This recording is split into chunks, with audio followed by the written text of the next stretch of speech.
Welcome to the Billboard Mastery Podcast, where you will learn the correct way to identify, evaluate, negotiate, perform due diligence on, select the construction type, build, rent the ad space, and operate billboard signs. And now, here is your host, the guy that built from scratch the largest privately owned billboard company in Dallas-Fort Worth, Frank Rolfe.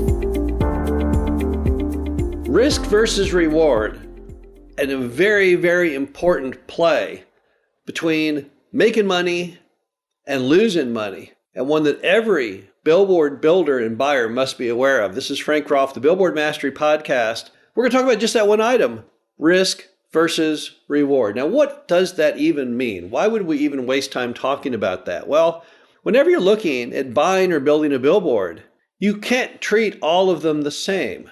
Some are risky and some are not. Let me give you an example.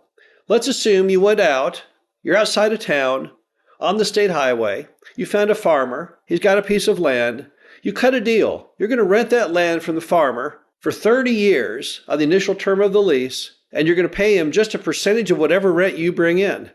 No minimum required whatsoever, no chance for development. You're going to build that wooden telephone pole sign there, and that thing is going to sit there and going to make you money for 30 straight years. You have almost no risk in that at all. Plus, the sign structure is very, very inexpensive. So all you're gambling is maybe $4,000 or $5,000 to build the sign. You know you're going to get your money back over time. You go out there and you rent the space, you put up the ads, and you let them just make money every day, change the ads out once every year. That's not a very risky deal. But now let's change that. Let's say instead of that, you're going to build a steel monopole sign at a cost of $80,000 alongside a train track, and your railroad lease is a 24-hour lease, which means they can cancel it on you at any time with 24 hours notice. That's insanely risky. You could put up that sign, and 3 days later, the railroad could say, oh yeah, you got to remove the sign. We decided we're going to expand the tracks, and you're out all your money.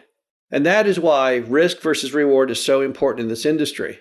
Because billboards do have some degree of inherent risk. And correspondingly, they come in different shapes and sizes and different price points.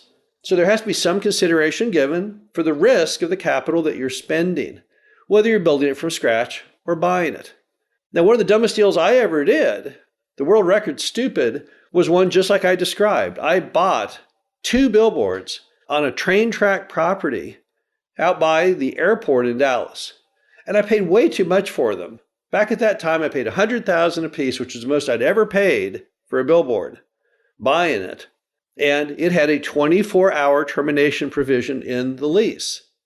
So what do you suppose happened? I thought I was a genius. I bought the signs. I got them rented. They were renting for big bucks. They were renting for about $5,000 a side.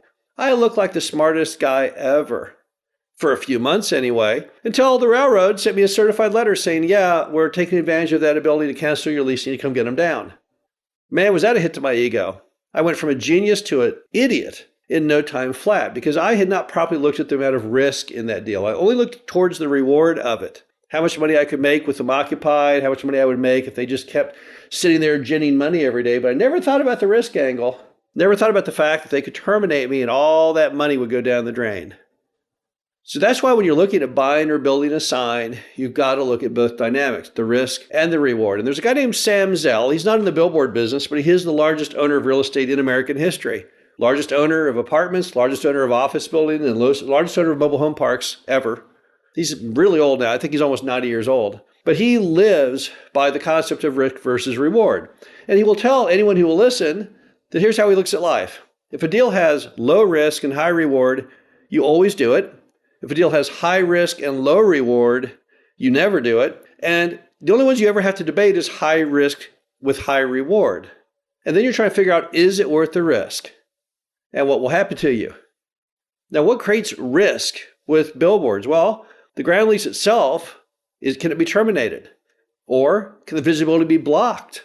So there's all kinds of attributes that might make you lose that sign. All your neighbor would have to do, for example, is build a building that obstructs your sign on one side. And now instead of a 2-sided sign, you only got one. It's those type of items. Terminating your lease for development, blockage. It could even be change in direction of the highway, although it's very rare. But I've seen in Dallas alone, Interstate 30 went from being a 2-way highway to a 1-way highway. And then they built the other 1-way side years later, across, significantly far away from it. So those are what are the attributes of risk. Also, such features are how much is you're paying for the sign. If you're building an old wooden telephone pole sign or a crude metal sign out of angle iron, it's going to be a whole different picture on risk versus reward than unless you're building a brand new steel monopole. And even then, we all know steel monopoles come in many, many different shapes and sizes. A center mount back-to-back is a fraction of the cost of a full flag Super V. So the cost of the sign is another element of risk that we have to look at. Even the way you build the sign. A wooden sign over time is riskier than a metal because the metal seemingly lasts forever. And then you have weather variations. Areas with high levels of wind, maybe possibly a tornado, maybe a hurricane zone. Let's assume you had a billboard that you were buying in an area that has hurricanes. We all know hurricanes have been hitting at the rapidity of about once every year in recent times. That would also go into your total function. So the bottom line is you really have to start looking at every deal you do from the parameter of risk versus reward. And you got to put it in the two categories. It's either high risk or low risk. It's either low reward or high reward. If it is high risk, 24-hour lease from the railroad with a huge upfront cost and low reward, you would never want to do that deal. It's not worth the risk. And if it's very low risk, like that wooden sign out in the field, with very high reward for the amount of money you put into it, well, of course, you'd always do that deal. Why would you not do that deal? You have almost no risk and a huge reward from that. The only ones you ever have to really debate in life are the high risk versus the high reward. Now, how are some ways you can get a handle on that? Well, I would suggest you break it into three categories. Best case, worst case, realistic case. And let that kind of guide you in your decision. The best case would be what happens if you get the sign fully occupied at the biggest rent you can imagine, and you don't lose that sign ever. The realistic case is what if you get it for less than your dream amount of rents? And then the worst case is everything bad happens. You can't get the sign rented, and or the hurricane blows it down, or the lease gets canceled, you have to take it off. And then you ask yourself, is there any way to mitigate that worst case? What can I do to mitigate it? Well, you might say, well, let's see. If they terminate my lease and I have to take it down, well, I can take the metal sign and I can move it, but I'll have to leave the part in the ground that's cemented in, and I'll have to cost it with the crane to bring it and take it down and put it back up. So that's going to cost me, let's say, $20,000. And if I paid $70,000 to build it, but I can reclaim it all except $20,000 of replacing it, I'll be in the next one for $90,000, but I can still save the day. That's the way you have to analyze it. You have to look, okay, how can I mitigate this risk? And once you've done your best case, realistic case, worst case scenario, that'll tell you the story. I would not want to do one where my worst case is financial ruin. So I would never want to build or buy a monopole sign with a short lease where I can't survive. What happens if they call my bluff and terminate it? So don't do anything on the worst case that can wipe you out. And of course, the best case, it takes care of itself. The key question is, are you happy with the realistic case? If you can survive the worst and are happy with the realistic and ecstatic with the best, then you should go forward. The bottom line to it all is that every single billboard deal you ever look at, whether building it or buying it, can be broken into these bite-sized components, and that'll help guide you to whether you should do that deal or not. This is Frank Roth, the Billboard Mastery Podcast. Hope you enjoyed this. Talk to you again soon.